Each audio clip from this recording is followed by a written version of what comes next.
You ever binge a show way past its prime? Like season 1 had you in a chokehold, right? And then season 2, fire! But by season 4, your favorite characters are gone, the storyline's a mess, and you're screaming at the screen like, why am I still watching this? And yet, click, click, next episode, right? Why? Because even though the magic's gone, it's familiar. It's predictable. You already know what kind of drama is going to come. And honestly, a part of you likes the chaos, right? Because if you stop watching, you have to sit in silence, and silence, that's where your real shit starts to surface. That is exactly how most people live their lives. You're not too much. You're just stuck in a storyline you outgrew a long ass time ago. And you've been self-sabotaging every chance at a better plot because deep down, the chaos feels like home. But this is episode 5, the finale of Rewiring Your Brain, and this is where we end the show that's been running your life on repeat. You've been stuck in reruns of toxic patterns, emotional shutdowns, and fake plot twists that keep you disconnected from love, success, and freedom that you already say you want, but can't seem to achieve, right? So today we're writing a new story for you, one where you're not the side character in your own story, where you don't need to blow things up to feel something, where peace doesn't feel boring, it feels earned. So get ready to burn that stupid script that you have written. Let's rewrite your neural pathways and binge on the version of life where you are finally the main character. So if you're ready, let's get real, let's get raw, and let's go! Welcome to the carnival. I'm the ringleader now. Won't hear a sound at all as I bury you 6 feet underground. Okay, so here's the deal. By now, you probably know damn well that change doesn't just magically happen, right? It's not a cute little Pinterest quote or some just think positive BS, right? There's a method to the madness, a real science-backed process. And if you don't know what phase you're in when you're trying to change, you'll keep quitting halfway through thinking it's not working, when really it's just your brain doing what it's been wired to do.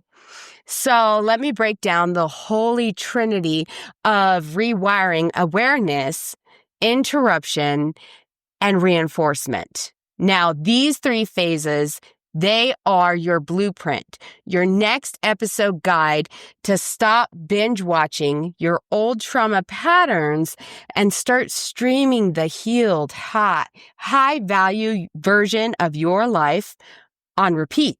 Okay. So, I mean, you could get fancy. You could call it the holy trinity of transformation. Either way, let's break each one down without boring you to death or sounding like your therapist's PowerPoint presentation where you're sitting there and you're like, focus every 2 seconds. Because we know we all do that, right? We're like, okay, I'm really bored, but we really need to hear this. Let's get a little interesting, okay? So number 1, we have awareness, right? This is the foundation, the starting block, the, oh shit, that's me moment.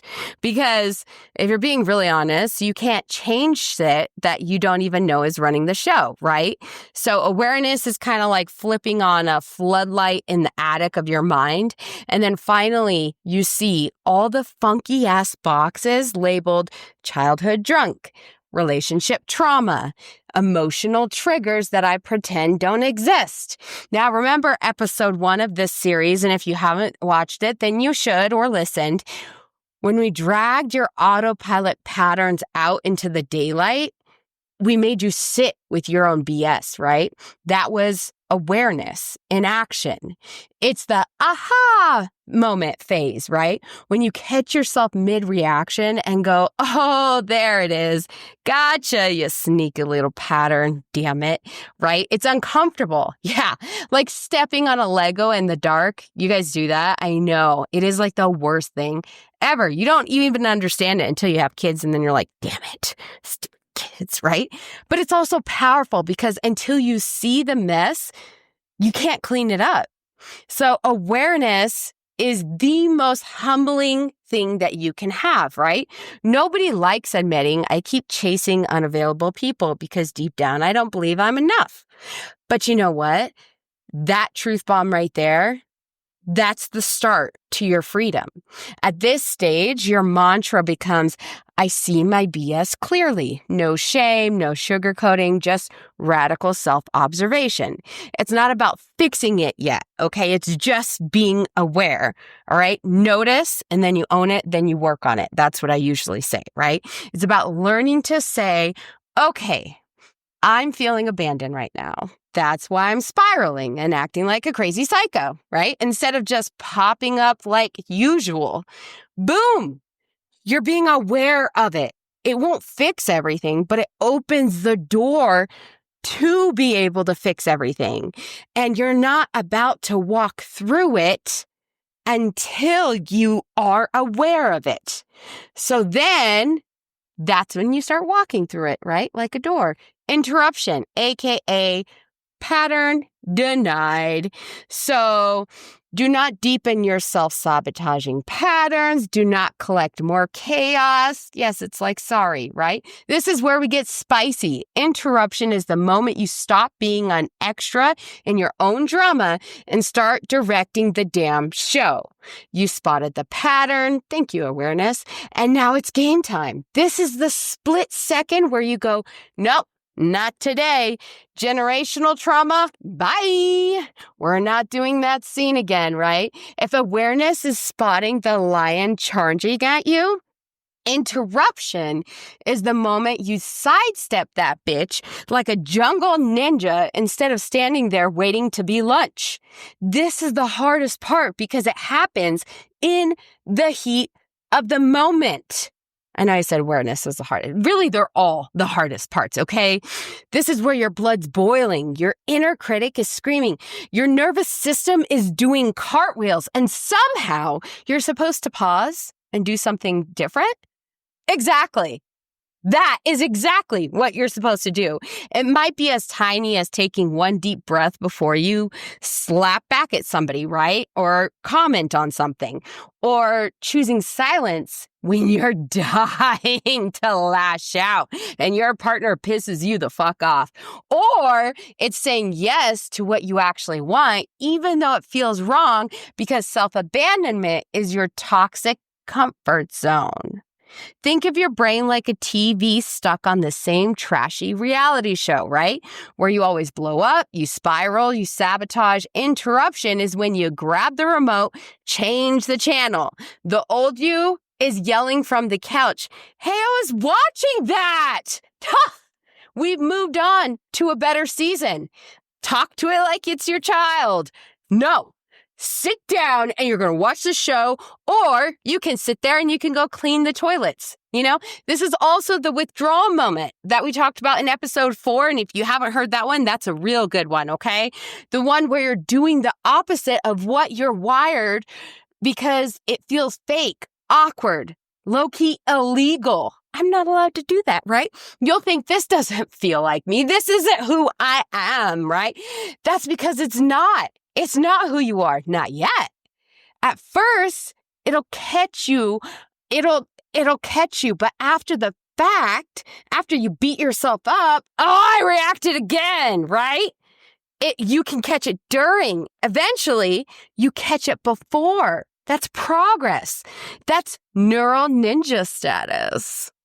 Just kidding. All right. But every time you interrupt, for real, you weaken the old wiring. You're starving that pattern of its usual dopamine hit. It's uncomfortable as hell, but it's also how you win.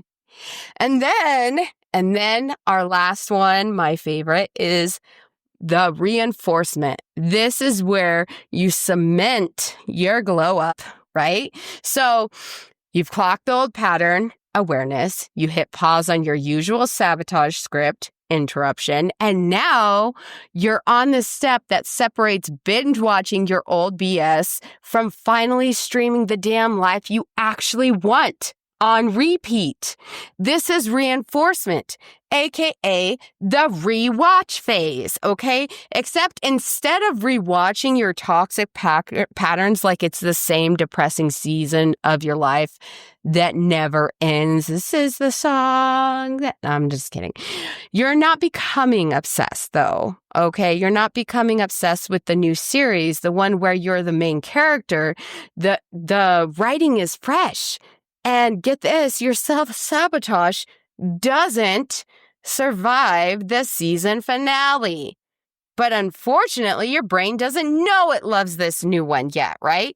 It doesn't know. Like we were saying, it still low-key misses the drama. So how do you convince it to cancel the old storyline? Repetition. You have to do the new thing, even if it feels awkward, clunky, or like you're faking it. Then you do it again, over and over again, right? Because it's all in my head until your brain stops looking for the toxic, twisted ending and starts trusting that you want to be comfortable getting uncomfortable. This is where most people, unfortunately, quit because this part is boring as fuck. It doesn't have the dopamine high of a breakdown or a breakthrough where you have that super big high or like that rush, you know?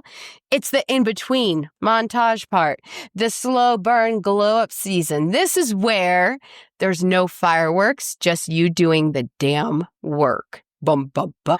But stay with me, okay? Because this is where you meet the most badass, grounded, emotionally evolved version of yourself. You see, your brain rewires through frequency and emotion. So every time you follow through with a new pattern, you reward it. Hype yourself up. Celebrate that tiny ass win like it's your Emmy moment. Like, yeah, like Rocky, right?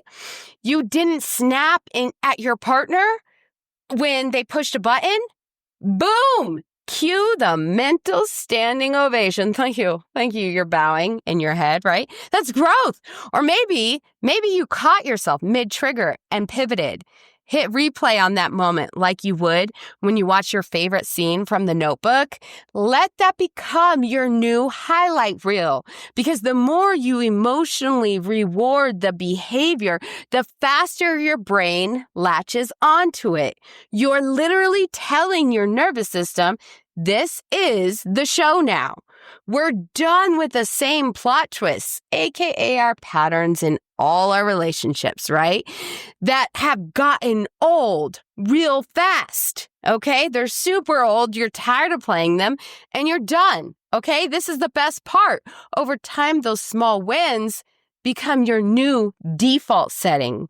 People will start looking at you sideways like, you seem different, or you seem different.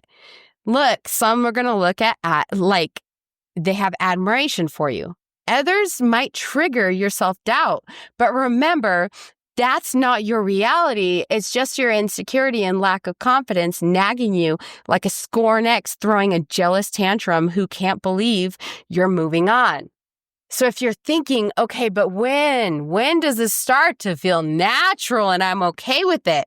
The answer is when you've repeated it enough that anything else feels unnatural. That's the real finale. When choosing to get uncomfortable becomes the sexiest thing you do for yourself. When self-respect stops being a performance and just becomes who you are now. But remember, it's not completely gone, right? Because brains never truly erase pathways. They just weaken with disuse. But it's like an overgrown trail in the woods. Technically, it's still there, but who wants to go through thorny bushes and spider webs when there's a nicer, clear path that you paved by yourself the way you wanted it? that's just nearby. You already have it, right? Now, these 3 phases that we talked about, awareness, interrupt, and reinforcement, they cycle, overlap. You'll continually be aware of deeper layers, interrupt more automatically, reinforce bigger changes. It's an uphill spiral. And eventually, this is how healthy patterns become your brain's new default setting. That's the gold medal, babe. That is when you do the healing thing without having to chain yourself to a fucking radiator to do it, because it just is. It just is who you are. But listen, okay, theory is cute and all, but you know how I like to give you a raw example from my life, right? So that you can see what this actually looks like when it's in motion, okay? So my fiance and I, we just celebrated our 1-year anniversary. I know. Cue the collective. Oh my God, that's so cute, right? So Justin booked this adorable little bed and breakfast tucked into the hills, right? Sounds romantic, right? Think cozy and quaint. But there's a serious side, right? This what the fuck side. So let me paint this picture for you, okay? Bear with me. The AC was controlled by the owner. Oh, that's fine, right? It was set at a permanent 75 degrees. Sweaty and slightly irritated. That's what I like to call 75, right? Now, the main fridge locked after 10 p.m. because it's locked. The main building is locked after 10 p.m. That's right. No midnight snacks, no cold drinks, just sadness. And the cherry on top, guinea hens. That's all I'll say, guinea hens. They were outside the window all night long. It was like someone gave them tiny bird-sized megaphones and told them to perform at Coachella. They're allowed, just for anybody that ever wants to get guinea hens, okay? Now, old me would have gone into full shutdown mode. I'm talking full shutdown, snappy, irritable, ruin the night mode.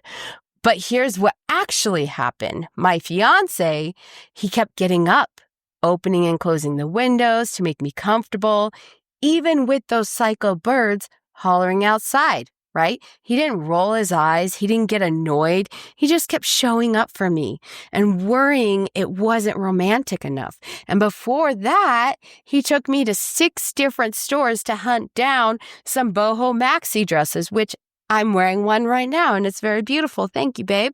Because he knew that it would make me smile. Now, yes, that was sweet, but what made everything magic wasn't the dresses or the sweet sauna room, right? It was the little fireplace in our room that we turned off immediately once we found out how well the fireplace worked. The tiny little table with 2 chairs and 1 candle. We sat, we talked, we played this game on an app where it asks you 10 questions, and then your partner has to answer them for you with what they think you'd say and then you switch roles. It's so much fun, right? We laughed, we guessed wrong. Mostly I guessed wrong. We slow danced under the sunset in the rolling hills. That was reinforcement in real life, okay? Not with big drama or flashy moments, but with consistent presence, with doing the opposite of our old patterns, with choosing love and calm and connection, even when guinea hens were trying to sabotage the vibe. I know it sounds basic, okay? But we made intimacy out of imperfection. It wasn't perfect, but it was perfectly us. And that is what rewiring your brain starts to look like. Not some dramatic gesture, not some Instagram filtered fantasy, but those little repeated intentional choices that say, you matter to me. I'm choosing you this moment. I'm rewiring love into our normal. Because the old pattern, snapping when shit goes wrong, shutting down when it's not perfect, making it about control or expectations, wasn't going to give me this kind of love. This was the new pattern, cemented with a candle, some sweat, and a few guinea hens screaming, and a man willing to meet me where I am, that can sit there and we can laugh about, one day this will all be funny, right? And if I can do that after years of trauma, triggers, shutdowns, and emotional booby traps, you can too. So now that you've seen what this looks like in action, let's talk about the version of you who lives this new life on autopilot. Let's talk identity shift, becoming the person who we can't talk about lasting change without talking identity. Because here is some truth to you. You cannot consistently behave in ways that are inconsistent with how you see yourself. Let me say that again. You cannot consistently behave in ways that are inconsistent with how you see yourself. If deep down you think you're unworthy, you'll keep finding ways to sabotage love that comes your way. If you see yourself as the party girl that's a screw up, you'll subconsciously resist becoming the responsible boss lady, even if you really want success, because it conflicts with your ingrained identity. So a massive part of rewiring is shifting your identity to match the new reality you're creating. This isn't woo-woo pretend stuff, okay? It's rooted in psychology. We act like the person we believe we are. So you have to start believing you are that new person now, even before it fully feels true. It's a bit like method acting, okay? You assume the role of your future self until it's not an act anymore. I'm sorry, but if you keep calling yourself a hot mess, you'll keep living like a hot mess. So try by starting small. Instead of, I'm trying to quit smoking, say, I don't smoke. Identity equals non-smoker. Instead of, I'm bad at relationships, just shift it to, I'm learning how to show up in healthy relationships. Eventually, it'll be, I'm a great partner who chooses great partners. See the difference? One speaks to a temporary effort, the other to a state of being. When you anchor into a new identity, your actions begin to naturally align with it. You'll start doing what a confident person does or what a healed person does because you are that, and doing otherwise starts to feel weird. Now, I know this can feel like imposter syndrome central, okay? The first time you say, I'm a healthy, emotionally intelligent badass, your brain, it's going to laugh. And it's going to go, LOL, who dis, right? It's okay. Keep at it. It's not about ego or fake bragging. It's about redefining yourself to yourself, for yourself, by yourself. You can try writing down a description of the you who is already living the love, success, and freedom you want. I did that before I started building my own business. And it was what I held on to each time I felt like giving up. I'd close my eyes and I'd re-envision that version of me. Think about it. How does she think? How does she handle bad days? What standards does she hold? Write it in present tense like a character bio, okay? Then use it. When life throws a curveball, ask, what would healed me do here? And then do that. Even if your knees shake, over time, the line between her and you blurs. And then before you know it, you are her. Also, here's a pro tip, okay? Environment design is your secret weapon here. If you want to shift identity and habits, set up your environment to help you, not trip you. Your brain is hugely influenced by what's around you on the daily. People, places, things. If you're rewiring to be a sober person, maybe don't keep a wine rack on your kitchen wall, okay? If you're stepping into self-love, curate the hell out of your social media. unfollow accounts that make you feel like garbage or tempt you to be that old version of you and go into those old patterns. And flood your feed with people and messages that empower the new you. Surroundings do matter, okay? Jim Rohn said, you're the average of the 5 people you spend the most time with. I'll add that you're also the product of the info you consume and the vibes you marinate in. So marinate in what you want to become as if you're already there. And then create what I call a recovery-friendly environment. Whether you're recovering from trauma, bad habits, an ex, whatever. This might mean cleaning up your physical space so it feels fresh and positive. Out with the old, right? All that clutter that drags you back into old memories. This also means definitely setting boundaries with people who pull you into old dynamics. If your friends only know the old you and keep expecting you to act that way, then you may need to have some real conversations or even step back from certain relationships. Now, I know that seems extreme or harsh, but if you're really being honest with yourself, some folks in your life are like human junk food, right? They're fun in the moment, awful for your growth. You can love them from afar while you level up, right?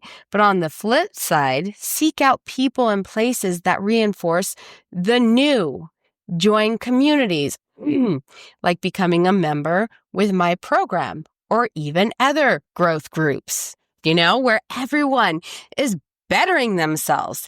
It's a game changer to not be the only one in your circle doing this kind of work. Because let's be honest, if this work was easy, everybody would be doing it, right? The bottom line is make your world a greenhouse for your growth. Plant yourself in the right soil with enough sunlight and watch yourself bloom. Don't keep yourself in shade and then wonder why you're struggling in this 3rd year of no blossoms or fruit. And you're like, but why? Right? Now, I know I can't let you graduate from this series without dropping a few truth bombs, right? Because I love truth bombs, the kind that make you feel uncomfortable, because I like to make you feel uncomfortable, but it's going to ultimately help you set you free, right? So truth bomb number 1, consistency isn't sexy, but it's undefeated. You're not always going to be motivated. There will be mornings you'd rather tongue kiss a cactus than do your damn meditation, self-care, or whatever new habit you choose to work on. Fucking do it anyway, right? Progress is a result of persistent, boring repetition, much more than bursts of inspiration and woo-woo. Oh my God, let's just manifest. Now, okay, manifest what? How the fuck are you going to do it, right? You want that rewired brain? Then show up for it daily, whether you feel like it or not. You can't flirt with change. You got to commit to the change. Truth bomb 2. No one is coming to save you, okay? This is not Captain Save-A-Ho. This is not some fucking fairy tale, right? I know. Look, support is crucial. Mentors, coaches, friends, therapists. Get all the support that you can, right? But at the end of the day, you do have to do your own push-ups. I can program the workout, but I can't do the reps for you, boo. There is no magic pill, no guru, no soulmate that will ride in and fix your life. And that's actually awesome, because it means that you're in control and can appreciate it more. The pen is in your hands for you to rewrite your own damn story, because I don't like to rewrite your story, right? Own that power. Don't let it consume you, okay? Number 3 is slip-ups are not an excuse to quit. I don't care if you fell off the wagon and dragged behind it for 2 miles. As long as you get up and you're still in the damn game. The only failure here is giving up completely. So you had a toxic meltdown, or you went back to an old habit for a night or a weekend or a year. Okay. Clean up on aisle 5 for the 100th time and keep it moving. Shame is a useless emotion in this context. Let it go. Recommit and remember why you started this journey in the first place. You're not back at square one. You learned something and your comeback is going to be stronger automatically. Number 4, your brain loves proof. So fucking give it proof, right? What I mean is celebrate how far you've come and consciously note the changes, no matter how small. Did you spend one less day crying over that jerk again? That's proof of healing. Did you pause and breathe during one argument instead of screaming? I've been there. That's proof of growth. You're like little wins. When other people don't see it, who gives a shit? You see it, right? Our brains are wired to notice negatives. Thanks, evolution. So you have to intentionally feed it positives. Keep a victory journal or voice note where you log these wins. I don't care how you do it, right? Be creative. It conditions your mind to see yourself as someone who is changing. Hello, identity shift, right? Truth bomb number 5. This is about freedom, okay? Emotional freedom is the end game. All this talk of neural pathways and habits, what it really buys you is freedom. Freedom to respond how you choose rather than be yanked around by old trauma. Freedom to live deeply without your past poisoning you. Freedom to go after success without your inner saboteur tripping you, right? Freedom is waking up in the morning and actually feeling good in your own skin with who you are, because you know you're in alignment with the person you want to be, not the person everybody has told you to be. That's what waiting for you on the other side of this work is all about. This is what's waiting for you, and you absolutely deserve it. Don't let anyone, including your own old narrative, convince you otherwise. And hey, you don't have to do this alone. If you want accountability and a kick-ass crew cheering you on, this is exactly what my 8-week Real and Raw Relationship Reset program is for. In fact, that program is like a guided multi-habit 60-day rewire experiment on steroids. With me as your coach, you're welcome. Making sure you don't quit on yourself. We tackle everything from trust issues to self-sabotage systematically with weekly challenges and support. So if you're serious about rewiring your brain for healthier relationships and self-worth to build every relationship, business, romantic, kids, parents, whatever the fuck it is, right? You want that emotional freedom that we've been talking about. Get your butt in here or just keep listening to my podcast. It's your world. I'm just living in it, right? Enrollment is continuously open. It's on Evergreen. It's for you. And I would be honored to be your partner in crime for the next chapter of your transformation, right? Your bestie without a testy. As I've said before, if you're done repeating the past and ready to change for real, then click the link in my bio. Come join us. Have a conversation with me. Let's get to know each other, right? This is your invite. Consider it hand-delivered with love and a punch of get on it, jump on it, on it. And if nothing else, keep your journey going, okay? Listen to these episodes again and again whenever you need a reminder. You can have dreams about me. You are welcome again. Sometimes episode 4's tough love might be exactly what you need on a hard day. Share these series with a friend who needs it. Growth is sweeter when it's shared, and you might just become someone's lighthouse by spreading this knowledge. And trust me, you're not going to know it. Now, I want to thank you for coming with me on this wild ride through the neural jungle. Okay, this might be the end of the Rewiring Your Brain series that I've been doing, but it's truly the beginning of your next chapter. So go live it. Go own the shit out of it, okay? And your challenge is go be as amazing as you were always meant to be with a brain that's fully on board. You've got the tools, you've got the power. Now go rewrite your story and make it a damn good one. I love you. I'm so damn proud of you. And until next time, keep it real, keep it raw, and let's fucking go.